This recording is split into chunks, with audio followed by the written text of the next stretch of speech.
Hello wapendwa, nimekuja kwenu na leo na mada nataka tuzungumzie. Wandugu zangu, katika dunia hii kuna vitu vinasumbua familia nyingi sana, na kuna kile kitu kinachoitwa kwamba historia ya familia. Watu wengi wameathirika sana kufuatana na historia ya familia zao. Unakuta kwamba umezaliwa, mababu zako na baba zako wanakuambia historia kwamba sisi huwa hatusomi katika familia yetu. Wengine watakwambia kwamba sisi katika familia yetu huwa hatuolewi wala kuoa.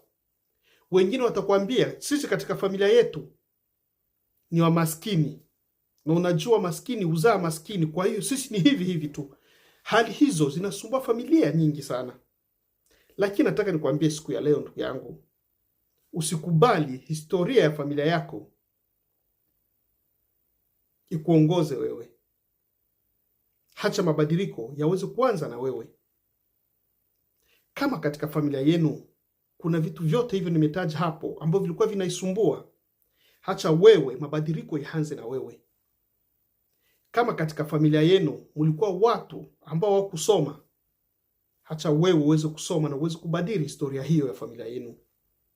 Kama katika familia yenu kuna watu ambao walikuwa wahowi wala kuolewa, hacha wewe uweze kuoa wala uweze kuolewa na uweze kubadilisha historia ya familia yenu. Na kama mna wamaskini katika familia yenu, hacha wewe uweze kufanya kazi kwa bidii na uweze kubadilisha historia hiyo, ndugu yangu. Na unaweza. Usikubali kabisa historia ya familia yako iweze kufunga wewe.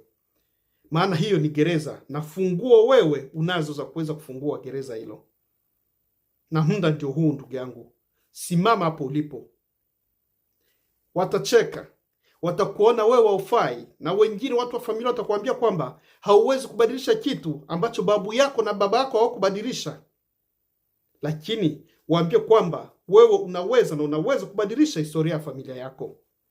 Na muda ndio huu, ndugu yangu. Simama hapo ulipo. Usikubali kabisa. Hacha mabadiliko yaanze na wewe. Chochote kile kilichotokea katika familia yako, hacha kibaki kama historia, na wewe uanze maisha mapya. Na unaweza. Na muda ndio huu, ndugu yangu. Simama hapo ulipo. Najua itakuwa ni vigumu, lakini pale utakapopiga hatua ni lazima mabadiliko yatapatikana. Maana kizazi hiki tunachoishi sio tena kizazi cha kufungwa na historia za familia. Tutabaki tunazisikia, lakini tuweze kusimama na kwenda mbele. Kama ni kuoa, hoa ndugu yangu. Na kama katika familia yako kuna watu ambao walikuwa hawajawahi kununua gari, fanya kazi kwa bidii na uweze kununua gari.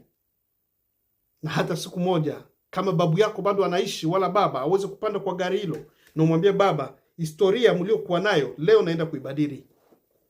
Na kama ni masomo, kama kuna familia yenu watu walikuwa wajaenda shule, hacha wewe uweze kubadili historia hiyo. Soma ndugu yangu, na unaweza, maana uwezo unao wewe. Historia itabakia historia, lakini mabadiliko yatatoka kwanza kwako wewe. Na kama unaamini kwamba ndugu yangu hautafungwa tena na historia, lakini itabaki kuwa historia hivyo hivyo, like video hii na uweze kugawa na watu wengine, maana hali hii ni hali ambayo imeathiri watu wengi sana. Asante sana, na Mungu atenda kutubariki wote. Amena.